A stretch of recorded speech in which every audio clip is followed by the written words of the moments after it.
MJ, you made it. All right, good to see folks still here. Good afternoon, all.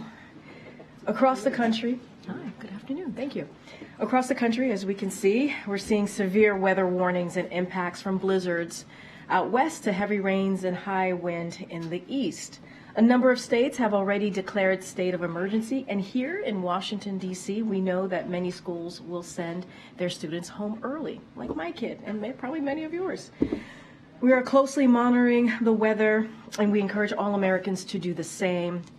Do not become complacent, and make sure to heed the warnings of local officials. You can also download the FEMA app, which provides real-time weather alerts and can help you prepare. As always, we stand ready to support communities nationwide as needed. And I do have an update on the President's week. This Friday, January 12th, the President will travel to Allentown, Pennsylvania, that area to discuss how communities across America are coming back thanks to Bidenomics and his Investing in America agenda, which have ushered in a small business boom, created good paying jobs with rising wages, strengthened local economies, and lowered costs for hard working families. Bidenomics, it's working. And with that, as you all can see, my colleague, Admiral John Kirby, is here to discuss international response to information we did classify last week on Russia's use of North Korean munitions. And with that, Admiral. Good afternoon, everybody. So yesterday, Iran launched its most recent aerial attack against Ukraine using missiles and UAVs.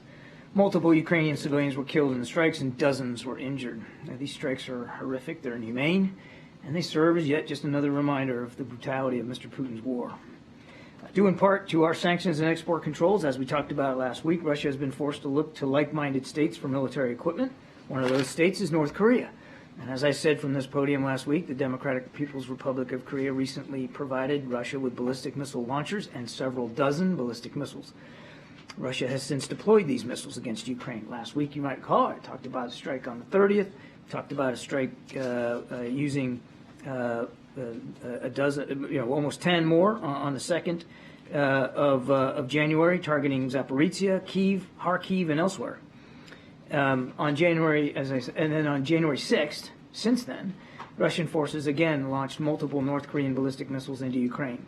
We're still assessing the impacts of these strikes, but we can confirm that at least one of them landed in Kharkiv. So today, I'm announcing that the foreign ministers of 47 countries, Secretary Blinken, and the High Representative of the European Union have released a joint statement condemning the DPRK's export and Russia's procurement of North Korean ballistic missiles, as well as Russia's use of these North Korean missiles against Ukraine. As the statement makes clear, the transfer of these weapons increases the suffering of the Ukrainian people, supports Russia's war of aggression, and undermines the global non-proliferation regime. And our governments stand together in resolute opposition to these arms transfers between the DPRK and Russia. Russia's transfer of ballistic missiles from the DPRK directly violates multiple UN security resolutions, and tomorrow we will raise these arms deals at the UN Security Council alongside our allies and partners and demand that Russia be held accountable for yet again violating international obligations that it signed up to. We also will continue to impose sanctions against those working to facilitate arms transfers like this and to release information exposing those arms deals. But I cannot emphasize enough any more today than I did last week that the most effective response to Russia's ongoing missile and UAV attacks is to provide Ukraine with vital air defense capabilities and other types of military equipment that it needs to defend itself, its terrain, its infrastructure, its people. To do that, we need Congress to approve our supplemental funding request for Ukraine without any further delay. Russia's looking to countries like North Korea and Iran for assistance. Ukraine needs our help. We're calling on Congress to help us meet that need and meet this moment. Thank you. Thanks, John, for doing this. On the news of the day, when did President Biden learn of the Defense Secretary's cancer diagnosis? He was informed today. Any details on what his reaction was? He was informed by the Chief of Staff earlier this morning, and I'm not going to go into more detail than that. So the president has known for, I guess, 5 days now that Secretary Austin was in the hospital, but he wasn't informed why? He was not informed until last Friday that Secretary Austin was in the hospital. He was not informed until this morning that the root cause of that hospitalization was prostate cancer. Is that because the White House knew and didn't inform the president, or because Secretary Austin chose not to share that with the president? Nobody at the White House knew that Secretary Austin had prostate cancer until this morning, and the president was informed immediately after we were. Okay. Last week, we learned that Jake Sullivan, I believe, found out about the fact that Secretary Austin was hospitalized on Thursday morning. So just want to clarify, are you saying the president found out a day later than the NSC did? No, Jake was informed, our National Security Advisor was informed that Secretary Austin was in the hospital and had been for some time. He found out late Thursday afternoon, and he and the Chief of Staff, Mr. Zients, informed the president later that evening, early that evening, not long after they learned. They informed the president directly, Thursday evening. We learned also today that Secretary Austin, when he went into the hospital for the first time on December 22nd, he knew he was going to be under general anesthesia, he knew he was going to be spending the night, and transferred authority to his deputy secretary.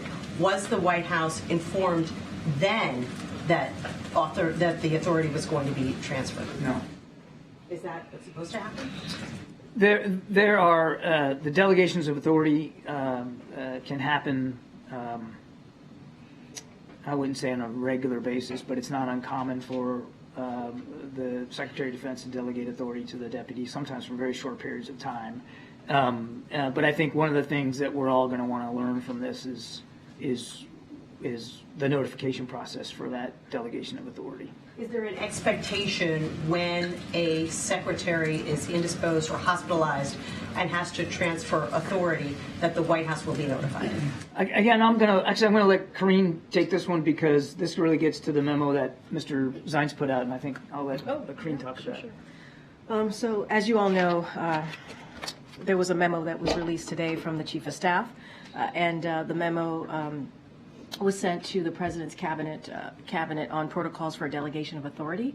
And so the memo does two things. I just want to lay that out for all of you. First, it asks every cabinet agency to submit in writing their current existing protocols for a delegation of authority they already have in place for review to the White House Office of Cabinet Affairs and the Chief of Staff by this coming Friday, January 12th. And second, in the interim, while the review of each agency's protocols is completed, the memo directs a set of robust protocols that cabinet agencies must undertake in the event of a delegation of authority. So that is what the memo says, those two really critical, important things. Again, this is something that we have said over the past couple of days, that the President believes that we have to have robust protocols and procedures in place, obviously, for across the cabinet, and this is what you're seeing from this memo. So finally, who does the president hold responsible for this lapse? Secretary Austin, his aides, the chairman of Joint Chiefs, who clearly knew about this the day after the secretary was hospitalized? I will say this. I mean, Secretary Austin put out a statement, and he took full responsibility for this. So I would refer you back to the statement. And Secretary Austin was very clear, and we appreciate that he has taken responsibility for this. But I also want to say that we certainly hope that he fully recovers and also gets back to the Pentagon. So I'll leave it there. But his statement was very clear the other day. Thank you, Karine. Walter Reed said that he was diagnosed with the cancer last month. So just to confirm, the president did not know the diagnosis or that he was hospitalized? No, he did. He was informed. The president was informed, as the admiral just stated. The president was informed today about the prostate cancer. So is there a lack of trust between the Pentagon and the White House? Why did the Secretary of Defense feel that he didn't need to inform the president immediately, the White House immediately about the diagnosis or the procedure? So look, we have complete confidence in the secretary. That is something that we have said. The president has complete confidence in the secretary. Obviously, there is a review that the Pentagon is doing. They announced that yesterday. They're going to take a review of how this process went, and we'll let that review process move forward. But again, the president has full confidence in the secretary. Admiral Kirby, when you talk to your former Pentagon colleagues, what do they tell you in terms of why Austin didn't immediately inform higher level officials here? Well, again, I'd refer you to them to speak to that.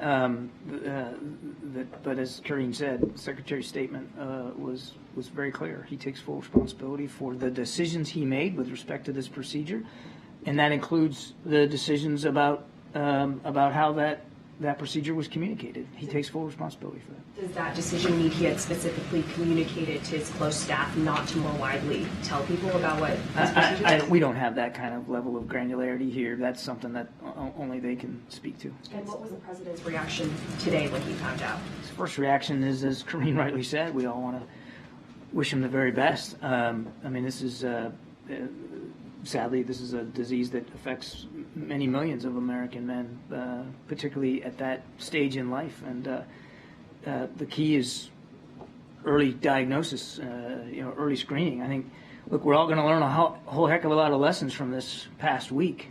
One of the lessons I hope that everybody takes away is the value of early screening. And an entire month lapsed from early December when the diagnosis was found out until today when the president even found out. Is that a question? Yes, just triple confirm. Well, the Pentagon already talked about when the secretary was diagnosed. It was early December. And as their statement said, in consultation with his doctors, he elected to have the procedure done later in the month to coincide with the holidays. And as Karine rightly also said, the president didn't know about the diagnosis until this morning. But his reaction is he wishes the secretary all the best for a speedy recovery. John, did the president or the White House instruct Secretary Austin to make this disclosure today? No. Does the president plan to stick with Secretary Austin through the rest of the term? Yes. Has the president spoken with Secretary Austin since their conversation on Saturday? No.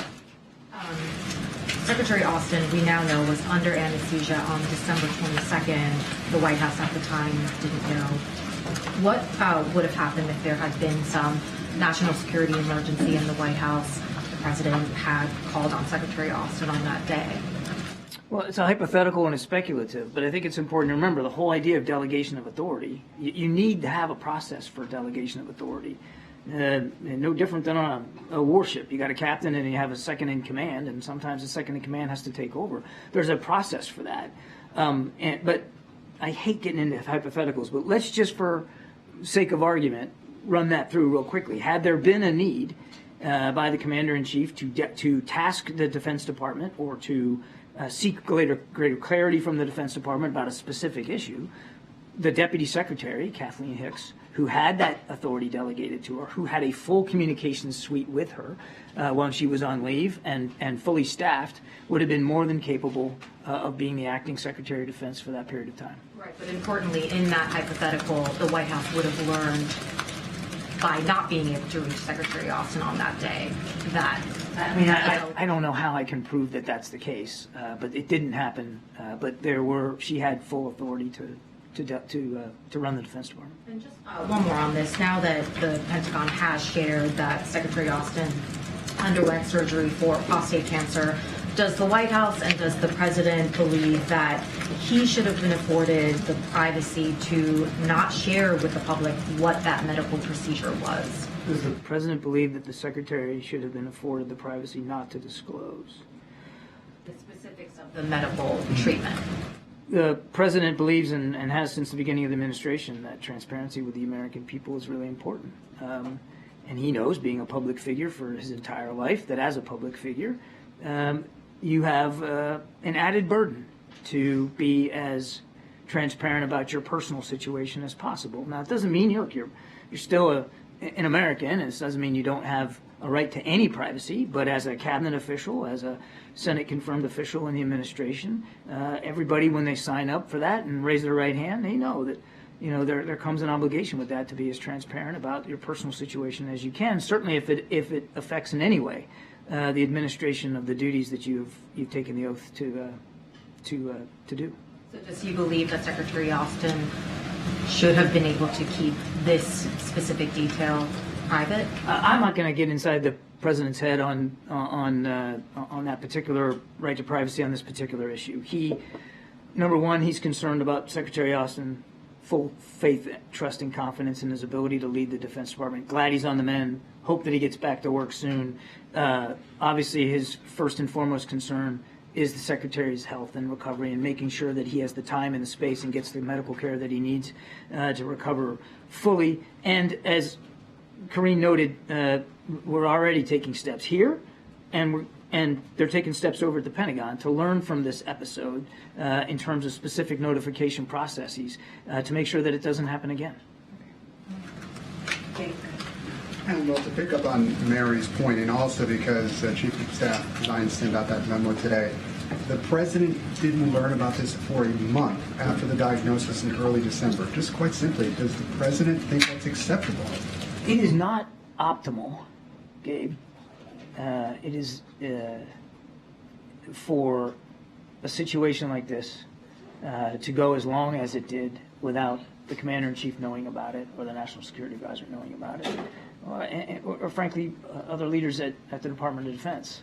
That's not the way this is supposed to happen. The president understands that, and that's why he wants the chief of staff to take a look at processes across the administration and agencies here, and that's why DOD is also looking at their own procedures to make sure that that doesn't happen again. The Pentagon referred to the surgery as an elective procedure. Technically, it may be, but isn't that at best misleading? As far as I know, Gabe, again, I barely got a history degree, so I'm not capable of talking about medical stuff. But as far as I know, that phrase elective medical procedure came in the statement by the two doctors at Walter Reed. That wasn't a Pentagon assessment. That was the wording chosen by the two doctors. But isn't it misleading for the Pentagon to put that forward? You'd have to talk to the Pentagon and the doctors. Gabe, I'm not a physician. The two physicians that are responsible, they use that phrase. They should speak to what that means. I'm not an expert. Thank you. John, what kind of commander-in-chief is President Biden that at a time when American forces are under fire in the Middle East, he can go days without knowing that his defense secretary is in a hospital bed? Peter, there's a lot to your question, so I want you to bear with me for just a second. First of all, at no time was the ability for the United States military to defend our national security interests compromised. At no time was the commander-in-chief not always in command and control of our military forces around the world. And over the course of those days, we did take military action that he approved, taking out a senior militia commander in Iraq with what we call a dynamic strike, a strike that he had approved many days before, for which the theater commander had full permission to execute. We did shoot down drones and missiles in the Red Sea, our ships at sea, because he made sure they had the existing authorities and the capabilities and the training to do that. So he has been on top of these issues all the way throughout. Now, look, where your question kind of gets to is, and I've seen some of the sniping out there, how effective can the process be if the secretary can be gone and we don't know about it? I think what you need to understand, and what I hope people will understand, is that the national security decision-making process does not require, in fact, should not require, cabinet-level officials being the sole people in the room making decisions on any given day. You staff these things from the middle up, and then the cabinet officials, whether it's Secretary Blinken or Secretary Austin, come together as appropriate to make the key decisions, which happened. It happened on the 1st of January. If you'll bear with me, because I think your question really gets to a bigger issue, and I'd like to just, if I could, with Karine's permission, I just want to walk you through a little bit of timeline here, because I think it's important context. So on the 31st of December, that was a Sunday, Jake Sullivan held a lengthy secure telephone conference with the Central Command Commander, General Kurilla, to discuss a bunch of issues, the situation in the Middle East, and of course there's a lot to that. The next day, on the 1st of January, President Biden convened a secure telephone conference with Mr. Sullivan, with Secretary Austin, with the Joint Chiefs Chairman, General Brown, Secretary Blinken, the DNI, the CIA director, and other members of the team. They covered developments in the Middle East. President Biden directed the NSC, Department of Defense, and the State Department to accelerate work with allies and partners on a joint statement on the Houthi attacks in the Red Sea, which was to be issued, according to the President's direction, no later than Wednesday. You saw we did that. I came to the podium and read that out. From Monday, the 1st of January, through Wednesday, the 3rd, the National Security Advisor, his deputy, Middle East Coordinator Brett McGurk, spoke repeatedly with their counterparts in multiple foreign capitals to secure the support for that joint statement. Senior NSC officials coordinated hour by hour with senior Pentagon officials who were also making phone calls and securing support from foreign partners. The President's final approval on that statement happened shortly thereafter, and as you know, it was issued on the 3rd of January. Also on the 3rd, there was a Principals Committee meeting on Haiti. And neither Secretary Austin nor General Brown attended. They were represented by deputies. That is not uncommon that at a principals committee meeting, for whatever reason, the principal may not be able to attend. Okay, thank you for all the detail on that. But more broadly, why should we believe anything that this administration tells us about anything ever again? I think we all recognize, and I think the Pentagon has been very, very honest with themselves about the challenge to credibility by what has transpired here, and by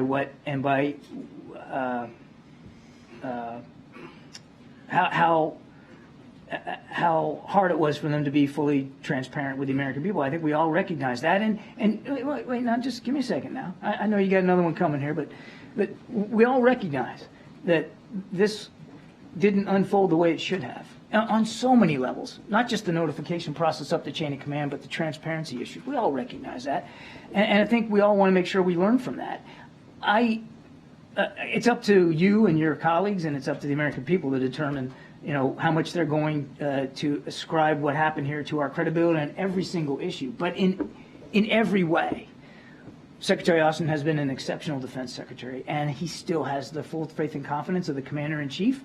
He has led the department at an incredibly dangerous time for our national security interests and those of our allies and partners. But if the administration is going to go to such great lengths to keep secrets about the defense secretary's health, how can anybody be certain that the administration would not go to the same lengths to keep secret problems with President Biden's health in the future?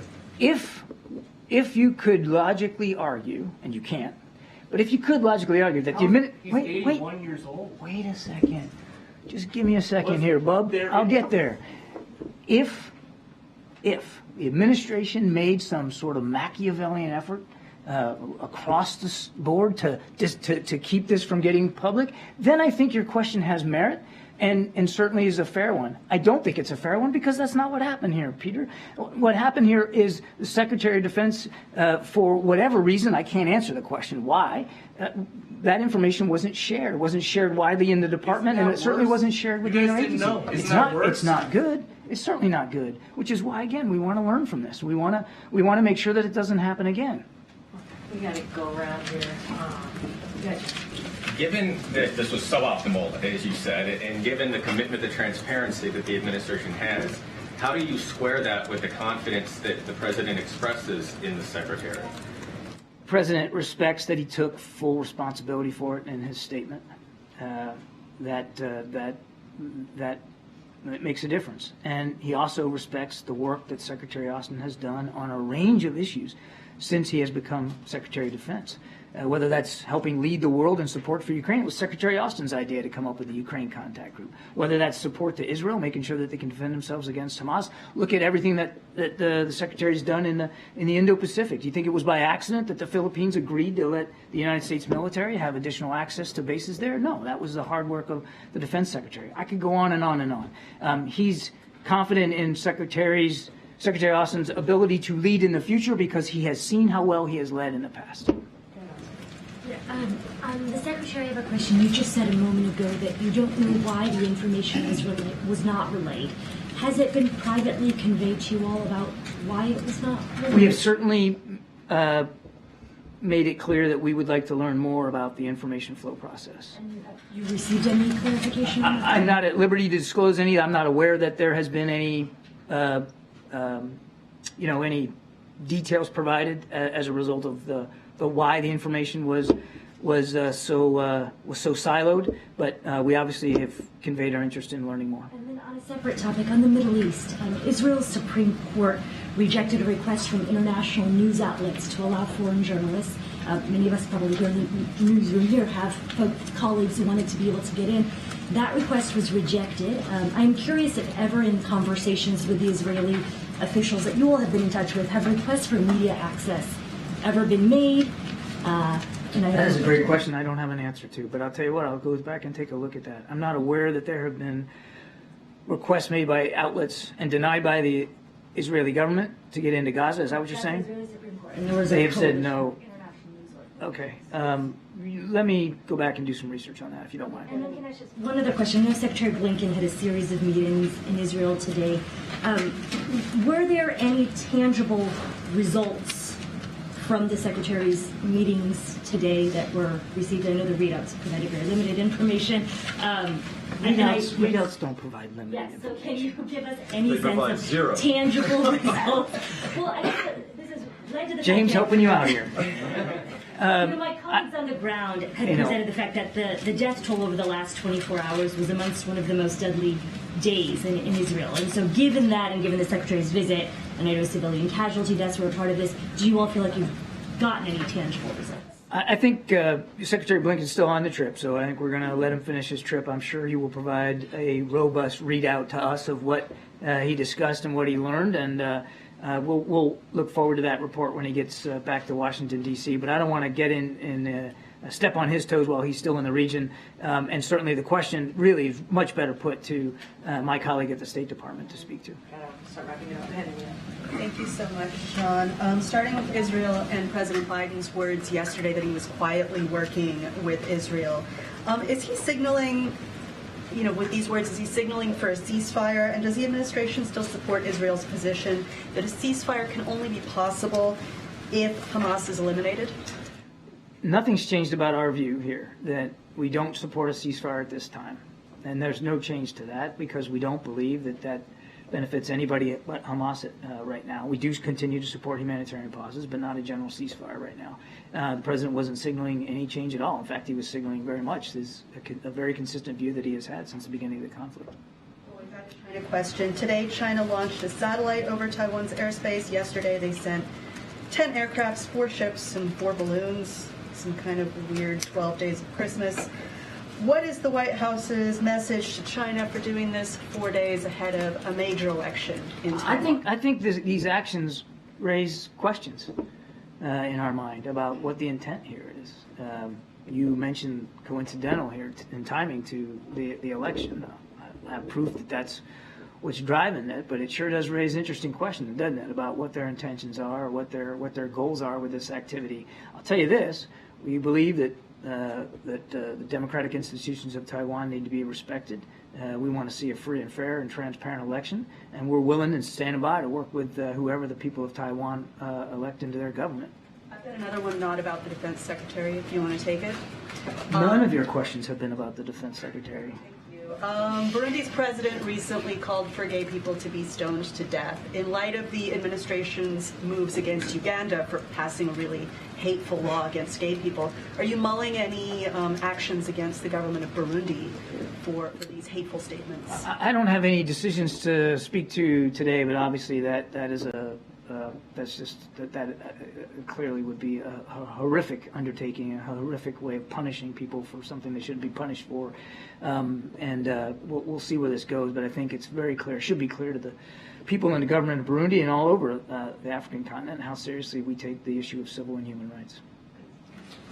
Yeah, so more than 100 journalists have been killed in Gaza by Israel. Isn't it perhaps contradictory or harmful for the U.S. that defends free speech to keep financing and giving arms to Israel when they're committing these crimes against journalists? Your question presumes that they are deliberately, maliciously going out to kill journalists, and we've seen no indication that they have done that. we continue to stand by the protection of journalists that are anywhere in the world, certainly covering conflict. Journalists and their jobs and their ability to report needs to be protected by any nation waging war, and we've been very, very consistent on that. But they're not allowing international press in Gaza. Well, as I said, I'm not aware of that report, so I'll go back and look and see what we know about that. Many of our news outlets, right? I mean, it's a number of international news outlets. I know, but I don't know when you submit a request to go somewhere. It's not like it comes through me. So I take the question. It's a fair one. Let me find out about it. Let's find out what the ground truth is here. Yeah, Peter. Come back to the December 22nd procedure that the Secretary had. Did the White House, he was put under general anesthesia at that time. He was not last week. Did the White House know about that procedure, even if we didn't know what it was specifically for? Did he know at that time he was undergoing a procedure on that day? No.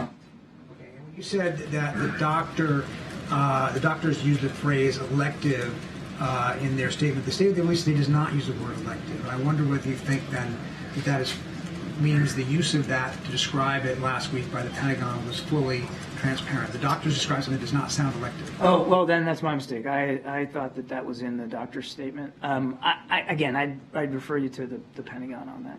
I'm not at liberty. I'm not a medical expert, Peter. I can't. You're a communications expert, and you know what elective procedure implies to the public that might not sound like what we're now being told. Again, I'd refer you to the Pentagon.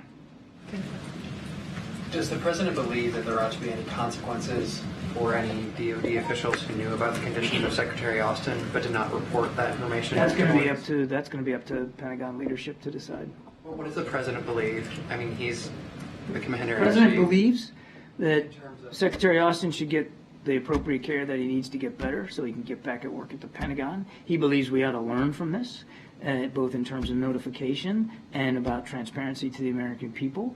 We're gonna do what we have to do. As Karine said, we're also going to take steps here at the White House to make sure that we have a good, tight alignment across the interagency about notification procedures on delegation of authorities. That's what the president wants to focus on. In terms of accountability for those who might not have shared that information with the White House, it's not their DoD; it's the taxpayers.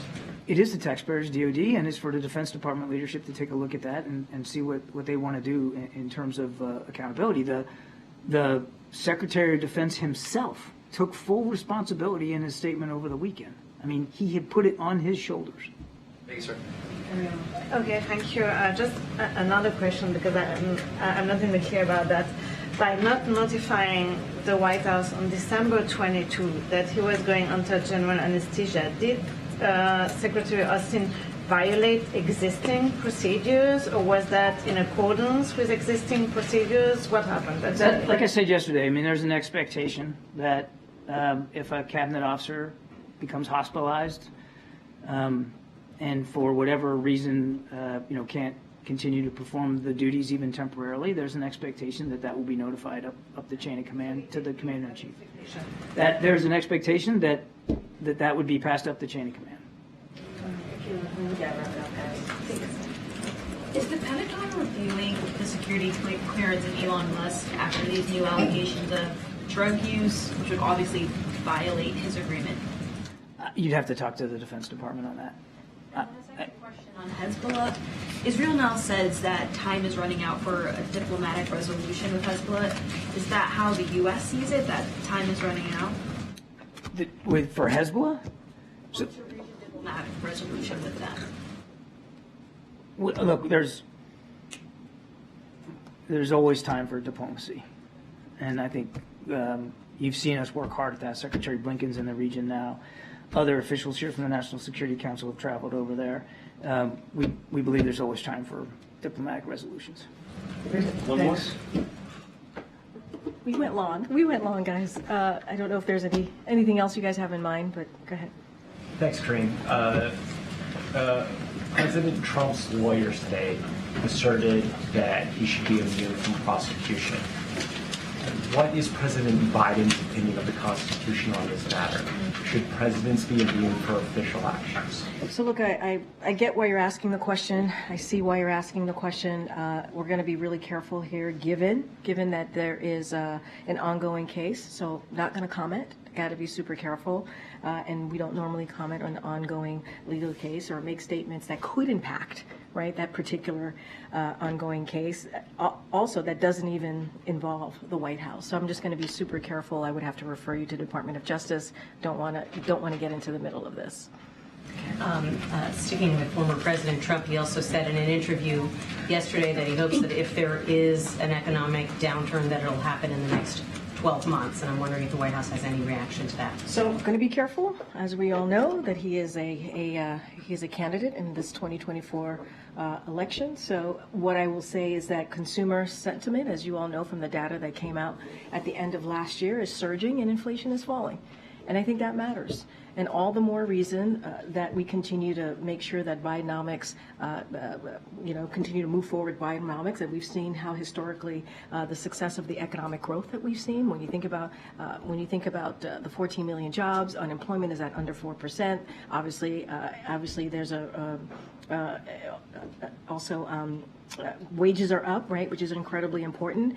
And so, look, one of the things I will say is that the cost reduction momentum over the volatility, right, if you think about Maganomics, which economists warn would worsen inflation with tax giveaways to rich special interests. Another thing I would say is that, look, when it comes to a commander-in-chief's duty, they're not supposed to wish an economic downturn. They're supposed to make sure that we put the American people first. That is what a commander-in-chief is supposed to do. They're not supposed to hope that American families suffer. That's not what a commander-in-chief is supposed to do. They're supposed to put forward an economic plan that helps all Americans. And so, it is clearly unacceptable and shameful, and what Republicans officials should hope for, they should hope for that we continue the economic progress that this president has made. And then just one more clarification on Secretary Austin. So when Jake Sullivan was informed on Thursday, who informed him? It was Jake Sullivan, and the Chief of Staff informed the president. Are you asking who informed? I'm asking who from the Pentagon told Jake Sullivan? Oh, I don't have that. I don't have the timeline or the name of the individuals that may inform Jake Sullivan. What I can tell you is Jake Sullivan was informed by the Pentagon last Thursday, and from there they were able to inform the president.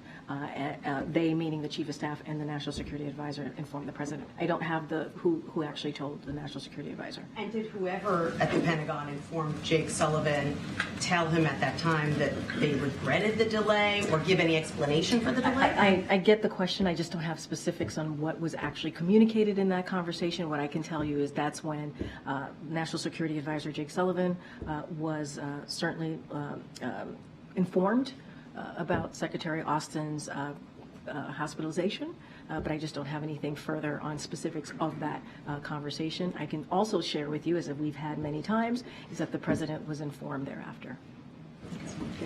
Has Secretary Austin apologized to the president? I don't have any specifics into their conversation. I can, as you know, as we've let all of you know, that they had a conversation on Saturday, the president and the secretary. I just don't have any details into what was discussed specifically. The president, as I said moments ago at the top of this briefing, the president obviously wishes the secretary well and hopes he has a speedy recovery and wants to see him back, obviously, back at the Pentagon. Any reaction to Michelle Obama saying in an interview that she's terrified about the potential results of the election? Look, I want to be careful. Again, we're talking about upcoming election this year, so don't want to comment on that. Obviously, we're going to let the former First Lady speak for herself.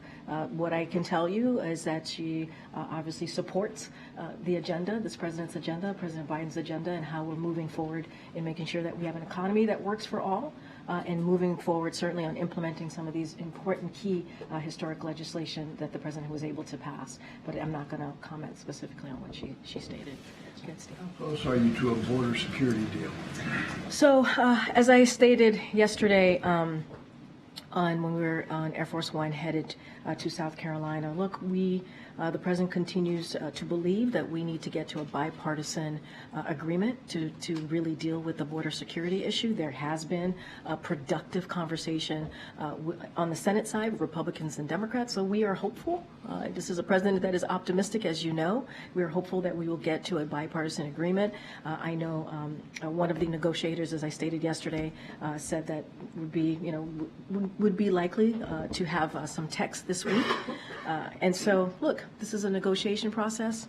It is a bipartisan one. We appreciate that conversation. The president understands what is happening at the border is something that's been happening for decades, and we need to address it, which is why, again, why he put, first piece of legislation when he walked into the administration was to be on a comprehensive immigration and to deal with that issue. Has the president been getting briefed on the Alaska Airlines? So I want to. No, I know exactly what you're talking about. So first of all, we are glad to have seen that we're relieved that all passengers and crew are safe. The FAA's priority is always keeping Americans safe. That is most important. And in that spirit, these particular Boeing aircraft will remain grounded until operators complete enhanced inspections. The FAA will continue to support the National Transportation Safety Board's investigation into Alaska Airlines Flight 1282. The NTSB is in charge, obviously, as you all know, in investigating these types of investigation, and I would certainly point you to them on any updates on this particular investigation. The president, obviously, is going to continue to be updated on these things. Does the White House primarily see this as a Boeing issue or an FAA issue? So, look, what I can say is FAA certainly sees this as a priority to make sure that we're keeping Americans safe. That is certainly their approach here and what they believe how we need to move forward. Obviously, the Boeing aircraft, there's going to be an investigation on these Boeing aircraft. That's why they're going to be grounded. We don't know yet, right? We have to do an investigation to see exactly what occurred here, but they're going to ground them out of abundance of precaution and safety for the American people to make sure that we see to enhance expectation and to see exactly what occurred. So I don't want to get ahead of that, but they're taking, obviously, extra precautions here. Would President Biden tell the American people that they should feel safe flying? I think the American people should feel safe flying. Like I said, FAA's #1 priority is the safety of Americans. I think by the fact that these Boeing aircrafts are going to be grounded is important, right? That is taking the safety of Americans first, and FAA's, that's their main priority, is to making sure that occurred. So he believes it is safe to fly now? Yes, he believes it is safe to fly, but obviously FAA is going to do everything that they can to make sure that American people, American families are safe. Go ahead, Karine. When the White House found out last Thursday that the secretary was in the hospital, did somebody ask the Pentagon why and not get an answer from the Pentagon? I don't have any specifics to share. What we know, what we can tell you is that, as you know, the Pentagon is going to do a review on their process, and that is something obviously we welcome, a 30-day review, and that's what we want to see, and we'll get a sense of how the process went, and so. That's something that obviously is important. And you saw, as I stated at the top, the Chief of Staff put a memo that went to agencies on making sure that we take a good look at the process here. But beyond the process, just from a human aspect of this, when Jake Sullivan and then Jeff Zients and then the president here that Secretary Austin's in the hospital, didn't they ask why is he in the hospital? How did the president not know until this morning that it was cancer? How did 5 days go without knowing the diagnosis? That is something that we're trying to find. No, I hear you, but that is something that we are going to get a sense of this process, right? That's why they're going to do a review. That's why the Pentagon's going to do a review. That's why the Chief of Staff put out a memo to to the cabinets on protocols here to get a sense of how they've been moving with this process and how we're going to continue to move forward. We do not want this to happen again, obviously, but. We're going to get a better sense once the Pentagon does the 30-day review to see how this occurred. Obviously, this is not something we want to see. In the meantime, we want to make sure that Secretary Austin gets back on his feet and recovers, and I think that's really important too. You see what I mean? Just like kind of on a human level. And the president here and is Karen, in the hospital I totally understand. I totally understand the question. I totally understand the question. I get it. I get you're wanting to know what was the reaction, the emotional reaction of folks here in kind of the chain of command, right? Once they learned about the secretary's hospitalization. I get the question. I don't have reactions, right? Emotional reactions to how folks here felt when they learned about this. I just can't speak to that. What I can speak to is that we want to make sure that we have a process, protocols, robust protocols, because we've always said transparency is at the center of this administration. We want to make sure how these agencies move forward, that there's a robust protocol in place, and that's what we're asking. That's why the Chief of Staff, Zients, sent a memo to agencies, so we have a sense of how are they going to move forward with these types of situations or issues. And again, Pentagon is going to do their review. They announced that yesterday. It's going to be a 30-day review, and we'll have a better sense of the timeline here and what happened, what occurred. Ed? Yeah, thanks, Karine. When will the president hold another solo news conference? I don't have anything to preview at this time. On communications within the administration, the last cabinet meeting was 3 months ago. So does the president know where his cabinet members are and what they're doing? The president is in regular touch, and not just the president. Obviously, there are folks here, whether it's the Office of Cabinet Affairs, other folks here in the White House that is in regular touch with certainly leaders of the different cabinets on a regular basis. And I just don't have anything else to share. But you know, the president, obviously this is his cabinet and talks to them on a regular basis. I just don't have a specific timeline or specifics on when that happens. On the Alaskan Airlines flight, we've all seen those pictures. Where's the transportation secretary? Shouldn't he be out reassuring Americans that it's safe to travel? Well, you saw the secretary for weeks and days talking about how how the airlines were being held to account, and how we were in a different place certainly than we were last year during the holiday seasons, and we saw the secretary out there pretty in a robust way. And so look, the secretary, I'm sure I can speak for him right now and say that of course he wants to make sure Americans feel safe flying. That is certainly part of his responsibility, and so he certainly can speak to that himself. But he has been very, very clear about that.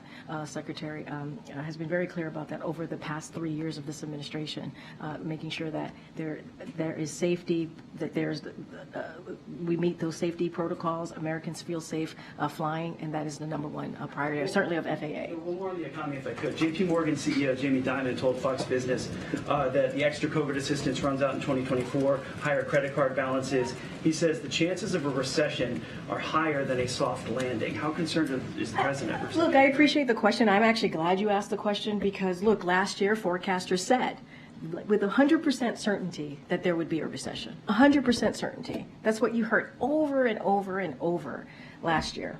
That didn't happen. And the president never thought that we needed to have a recession to bring inflation down. He never thought that. And he was right. And just a couple of things. I know you like data. 2.7 million jobs created last year, more than any year under the previous administration. Unemployment below 4% for 23 months in a row, and the longest stretch in over 50 years. Inflation fell to 2% over the last 6 months, and wages and wealth are higher than before the pandemic. And that is not consistent with a recession. Remember, and you were asking me this question over and over again. They said there's going to be a recession. They said there's going to be a recession, and it didn't happen. It didn't happen. So I will quote Secretary Yellen here, which she said yesterday, which is what we're seeing now, I think we can describe as a soft landing. Okay, go ahead. Can you give us any information about what's on tap for tomorrow? I don't have anything to preview. I'm sure the team will be sending out our regular, what the next day is going to look like for the president. Just don't have anything to preview for tomorrow. I just previewed what the president's going to certainly be doing on Friday, going to Allentown, and we'll have more on that as well. So I'll just leave it there. I'm going to try and, there's some folks in the back that I haven't called. Yes. The ones you love quote so much. All right, go ahead, Steve. Thank you. Sarah James. I've got my other favorite person. I've got two questions. Yeah. The first one, the first son's art dealer today was testifying on the Hill, and he said that he did not have any talks with White House officials about setting up a supposed agreement to ensure that the buyers' IDs were anonymous, and that in fact many of the IDs were known. There was reporting during the president's first year in office that some White House officials were engaged in setting up this supposed agreement. Could you just clarify what the case was? I'm just not going to comment from here. I would refer you to my colleagues at the White House legal office. I just don't have anything to share. The second one, just a plug for a request for Ian Sams to perhaps take questions one day. Well, you have full access. You have access to Ian Sams. He's very good at responding to all of you and taking your questions. So, I think that's important. He's been very, very good at connecting with everyone in this room who has questions like you have about anything that is related to what you just asked. My second question. Third question. My second question is that we have new reporting that the mayor of Kiev, the sitting mayor Vitaly Klitschko, was involved with a business entity called Burisma Geothermal that was formerly chaired by the first son when he was the second son. The president met with the mayor multiple times, of course, over the years. And I was hoping that you could say whether the president knew about this business relationship during their meetings. I would refer you to the White House counsel's office. Go ahead, James. Thank you very much, Karine. With respect to the incident involving Secretary Austin, from your statements and those of Admiral Kirby, we learned today that President Biden expresses full faith and confidence in this cabinet officer, even though neither the president nor anyone else on his staff yet knows why Secretary Austin violated the existing rules and withheld this information. Is it the posture of the president that Secretary Austin's motivation is irrelevant to the president's estimation of him in this incident? What I will say is, and we have said this many times, is that Secretary Austin put out a statement taking full responsibility of what has unfolded over the last couple of days, and the president appreciates that. I have the statement right in front of me, but I'm sure you've seen it. And one of the things that's in here, he said, is I also understand the media concerns about transparency, and I recognize I could have done a better job ensuring the public was appropriately informed. I commit to doing better.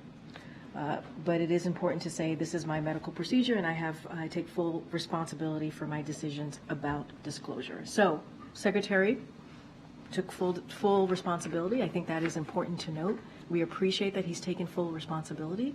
And one of the things that I've stated multiple times at this podium in the past couple of minutes is that the Pentagon is going to do a full review. We're going to let that review happen. It's going to take about 30 days, as they stated in their memo.